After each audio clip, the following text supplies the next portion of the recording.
Shalom Sobat GKI.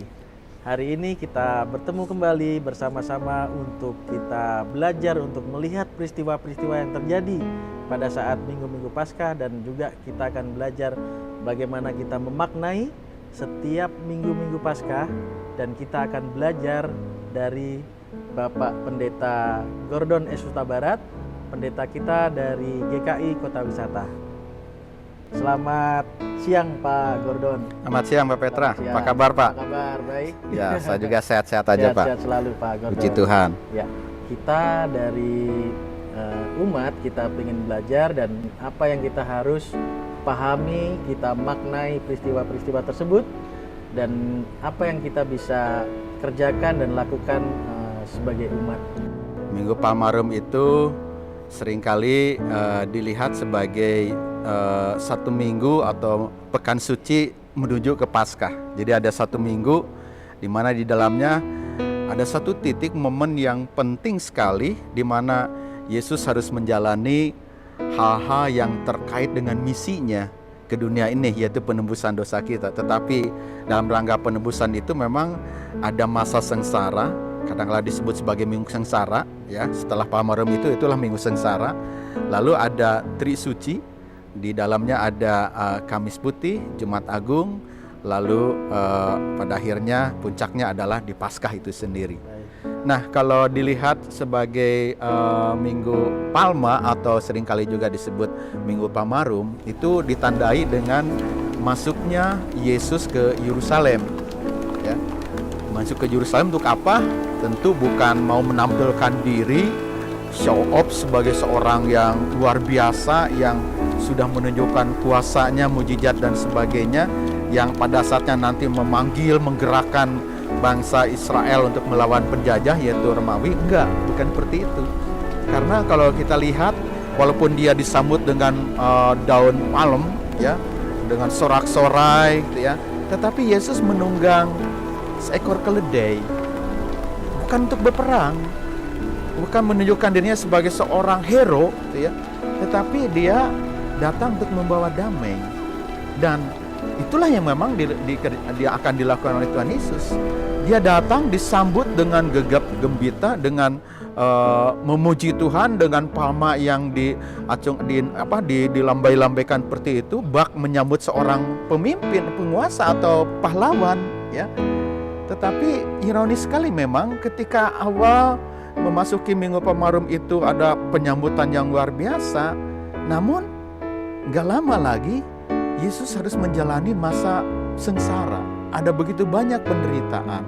Nah, ya sedikit saja, Minggu Palmarum seringkali palem itu melambangkan martir. Oleh karena itu ada juga sebutan palem martir. Artinya itu bahwa itu sebagai penanda akan mengenang orang-orang yang mempertahankan imannya di dalam Kristus setelah orang-orang Kristen dulu juga mereka mengalami penganiayaan, tetapi mereka tetap bertahan di dalam imannya sampai kepada kematiannya. Dan Yesus juga sebenarnya dalam Minggu Palm ini dia datang ke Yerusalem, pada akhirnya dia akan mati ya, tetap setia menjalankan misi dan kehendak Allah untuk penebusan kita. Itu mengenai Palmarum Pak Petra. Baik, terima kasih untuk penjelasannya Pak Gordon. Dan setelah Kamis Putih, Minggu Palmarum, kita ada Kamis Putih, dan berikutnya adalah Jumat Agung, dan ada juga Sabtu Sunyi. Nah, mungkin dari Jumat Agung dan Sabtu Sunyi ini, apakah ada bagaimana kita memaknai minggu-minggu ini? Ya, ya. Kamis Putih, Jumat Agung, Sabtu Sunyi itu Tri Suci ya, 3 hari suci. Kamis Putih itu ditandai dengan Yesus bersama dengan murid-murid pada malam itu mengadakan perjamuan terakhir ya. Lalu dia memberikan satu pernyataan, mengangkat roti, inilah tubuhku, berbuatlah ini menjadi peringatan akan aku. Lalu juga pada akhirnya dia memberikan, sebelum dia mengedarkan anggur itu, dia menyebutkan inilah darahku, katanya itu ya, perbuatlah ini menjadi peringatan akan aku. Jadi di dalam masa di hari Kamis Putih itu ada sebuah pernyataan oleh Tuhan Yesus, yaitu kita belajar meneladani Tuhan Yesus, di mana dengan tanda tadi, anggur dan air dan roti dan anggur itu bukan sekedar roti dan anggur, tetapi mau melambangkan tubuh dan darah Yesus yang sudah diserahkan untuk pengampunan dan penebusan dosa kita. Nah, selain daripada di hari Kamis Putih itu Yesus mengundang bersama dengan murid-muridnya pada malam itu dalam perjamuan malam terakhir, ia juga melakukan pembasuhan kaki. Ini luar biasa ini.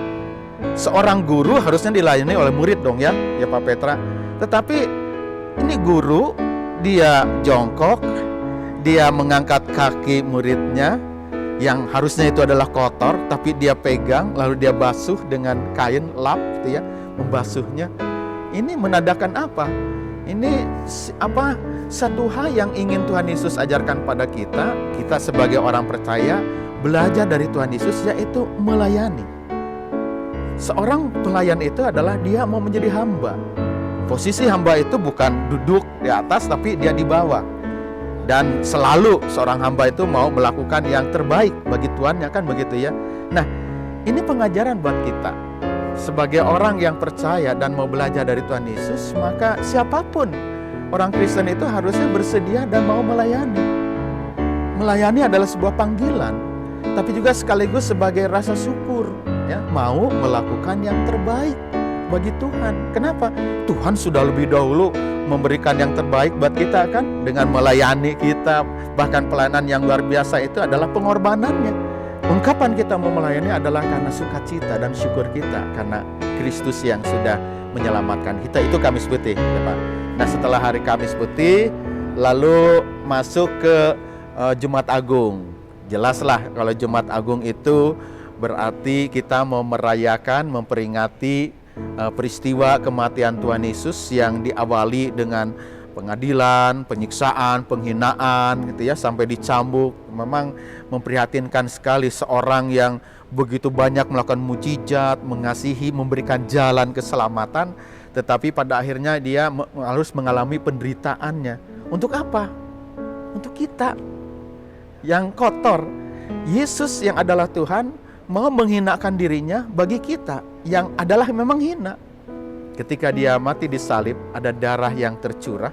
Itu menandakan penebusan dan pengampunan dosa bagi kita. Kalau dulu orang-orang Israel, kalau mereka ingin mau mendapatkan penebusan dan pengampunan dosa, harus melakukan korban bakaran, korban keselamatan, korban penebusan dosa berulang kali. Artinya itu ada nyawa yang menggantikan nyawa kita. Harusnya kita mati, tapi kita tetap hidup. Tapi harus digantikan dengan binatang tertentu, domba, kambing, lembu, atau merpati, atau kukur, seperti itu kan ya. Berulang kali. Tapi Yesus dengan disalib, dia menjadi anak domba Allah. Dia berkorban satu kali untuk selama-lamanya, untuk memberikan keselamatan bagi kita. Jadi dengan Jumat Agung, Yesus mati, berarti bahwa dia turun ke dalam kerajaan maut. Untuk apa? Melawan, mematikan kuasa itu, supaya kita tidak ada di sana, supaya kita tidak ada berada dalam kebinasan yang kekal. Kenapa? Kalau maut dikalahkan, maka maut itu ibaratnya disegel, Pak. Disegel berarti bahwa kita nggak perlu masuk ke sana.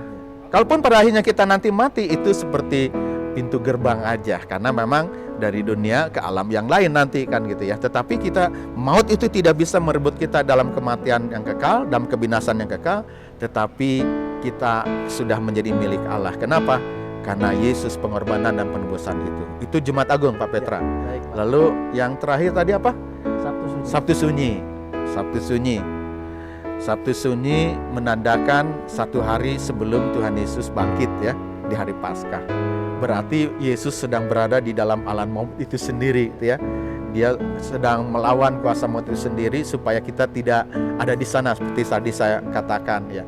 Di Sabtu Sunyi ini biasanya mau menandakan akan kerapuhan, kepanaan kita ya, ketidakkekalan kita. Kita ini bukan siapa-siapa, kita itu mati karena dosa kita ya. Kita ini nggak bisa menyelamatkan diri kita sendiri.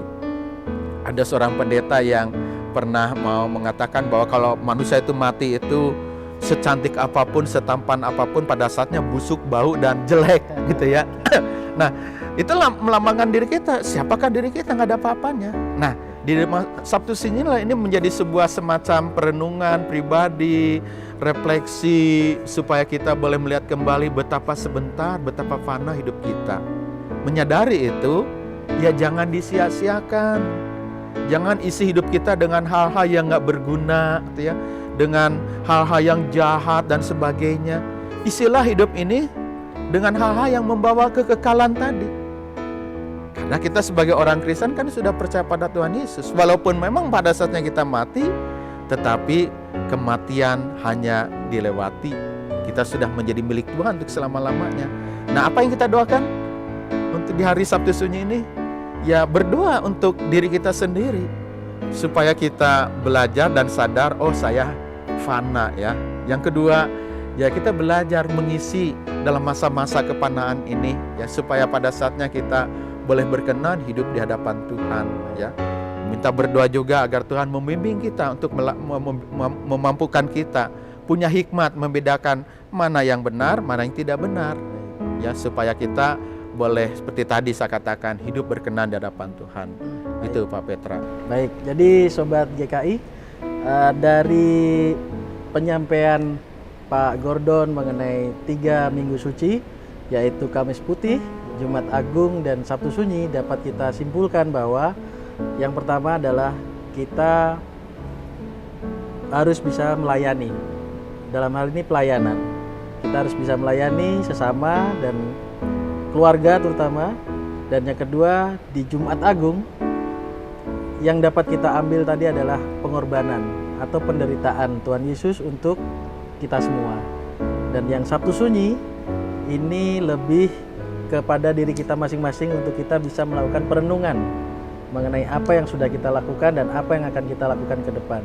Dan sebagai informasi Sobat GKI bahwa kami dari Panitia Paskah 2023 kami mempersiapkan satu lokasi, satu tempat di BPK Penabur di lantai 3, ruang remaja, untuk kita buat sebagai taman doa, di mana Sobat GKI, Bapak Ibu sekalian bisa hadir ke taman doa kita ini pada hari Sabtu 8 April jam 6 sampai jam 8 malam.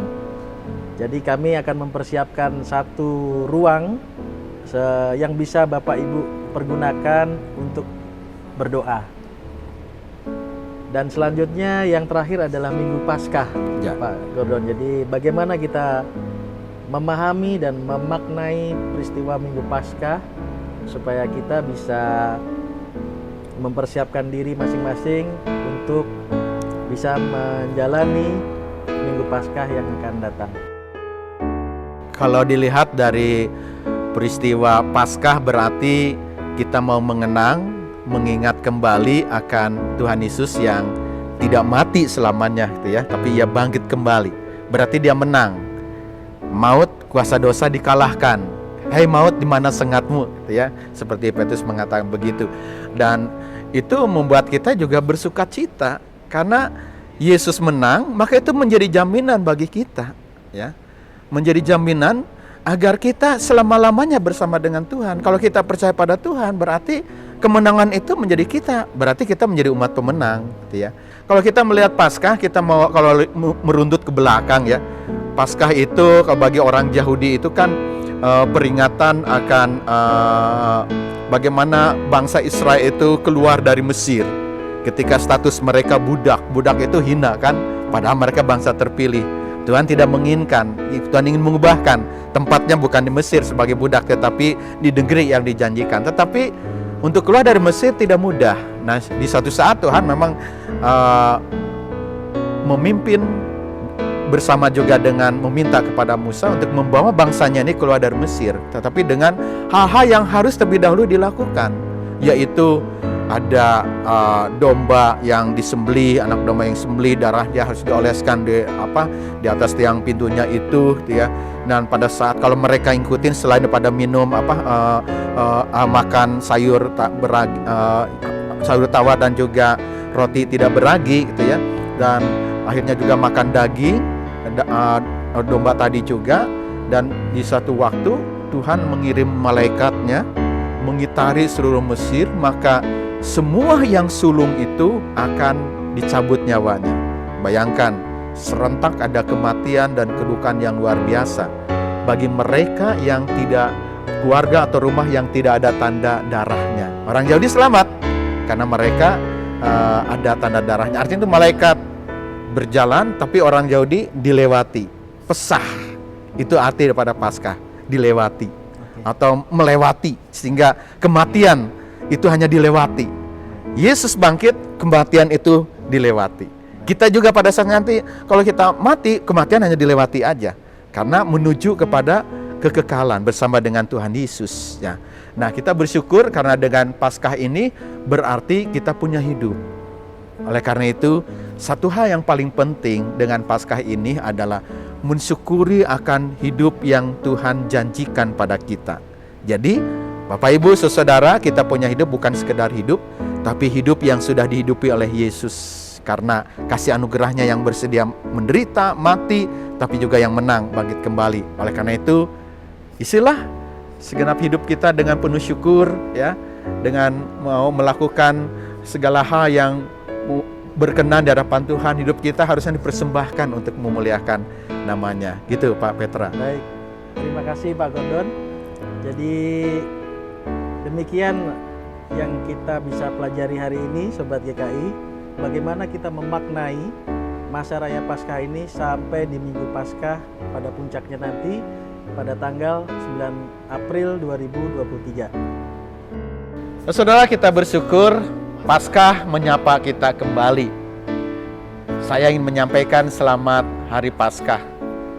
Momen sekarang ini, di Hari Paskah ini memang bagi banyak orang, termasuk kita juga mungkin diantaranya, ada hal yang memberikan ketidakpastian.